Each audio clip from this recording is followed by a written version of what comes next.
गुरुजी, हम नागार्जुना के जीवन से ब्रह्म ज्ञान उन्होंने कैसे पाया ये जानना चाहते हैं। और ऐसा सुना है कि 7 वर्ष की आयु में उनकी मृत्यु होने वाली थी। तो मृत्यु से कालातीत तक फिर नागलोक जाना, उधर ज्ञान पाना और सबको बांटना।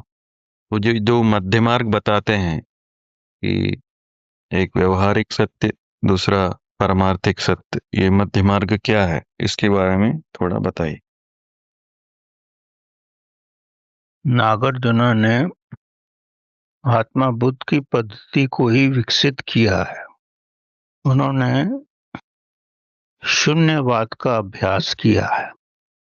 वो बालकाल से ही बड़े प्रतिभाशाली थे। उन्होंने वेदों, उपनिषदों सबका अध्ययन किया और अंत में महात्मा बुद्ध से वो बड़े प्रभावित हुए।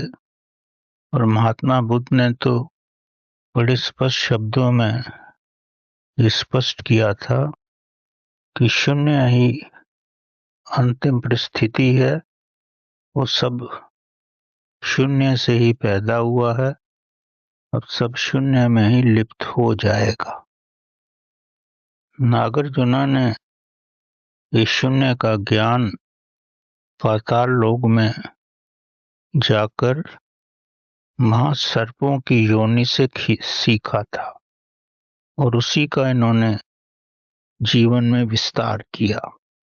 इनका यही कहना था कि सभी कुछ शून्य से ही आया है और शून्य में ही सब विलीन हो जाएगा। उन्होंने एक कुर्सी के उदाहरण से स्पष्ट किया था कि कुर्सी कितनी उपयोगी है। इसमें आप बैठ सकते हो, इसमें कीलों के माध्यम से और लकड़ी के माध्यम से ये बनी है। थोड़े समय के बाद ही जब इसकी लकड़ी घिस जाएगी या कील अलग हो जाएगी तो सब कुछ पृथ्वी में ही मिल जाएगा, सब शून्य ही बन जाएगा। लकड़ी भी शून्य बन जाएगी, कील भी धीरे धीरे शून्य बन जाएगी, लकड़ी भी एक खाद का रूप बन जाएगी और फिर कोई नया वृक्ष पैदा होगा और फिर ये लकड़ी का रूप ले लेगी। तो इसकी भी यात्रा अगर स्पष्ट रूप से देखा जाए तो शून्य से ही शुरू हुई है और अंत में शून्य में ही विलीन हो जाएगी। हमारे चारों तरफ भी शून्य ही है।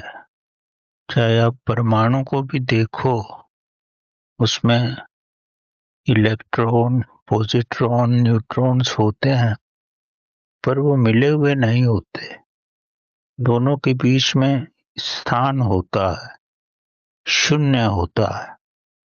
शून्य में ही इलेक्ट्रॉन घूमते हैं और जब इस शून्य से अलग होते हैं तो वही विद्युत धारा का रूप ले लेते हैं और इनके भी और भी सूक्ष्म कण बन जाते हैं।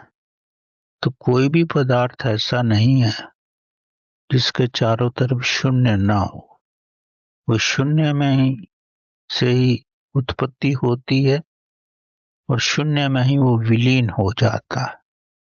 मौलिक रूप से उनका ये कहना था कि सारा ब्रह्मांड शून्य है और जब उसमें विचार की तरंग आती है, विचार जो है एक भौतिक शक्ति है। आप इसका एहसास नहीं करते पर विचार एक भौतिक शक्ति है और जब ये शून्य में जाती है तो जैसा आप विचार करते हो वैसे ही उत्पत्ति होती है। अगर आप ध्यान की गहनतम गहराई में जाओ तो इसका बाह्य रूप से आपको आभास हो सकता है। नागार्जुन ने यही पद्धति विकसित की। फिर उन्होंने रसायन विज्ञान पे भी बहुत कार्य किया, अपनी आयु का भी विकास कर लिया था। उन्होंने जीवन में किसी को भी किसी प्रकार की हानि नहीं पहुंचाई। एक बार घास काटते हुए उनसे कीड़े की मृत्यु हो गई, कीड़े को आघात पहुंचा। तो अंत में उन्होंने यही कहा, मेरी मृत्यु भी इस कीड़े के द्वारा ही होगी। और अंत में ऐसा ही हुआ। उनका ज्ञान, उनका विज्ञान और उन्होंने जो शून्यता पे अपना सारा ज्ञान लौकिक किया है वो अंतहीन है। उस पे कई पुस्तकें लिखी जा चुकी हैं। अब जिस रूप में भी शून्य को देखो उसी रूप में वो आकृति प्रकट हो सकती है। आप भी अगर ध्यान की गहराई में अपने जीवन में शून्यता ले आते हो तब आप एहसास कर सकते हो कि आप और ब्रह्मांड में कुछ भी अंतर नहीं है। आप ब्रह्म स्वरूप ही हो गए हो।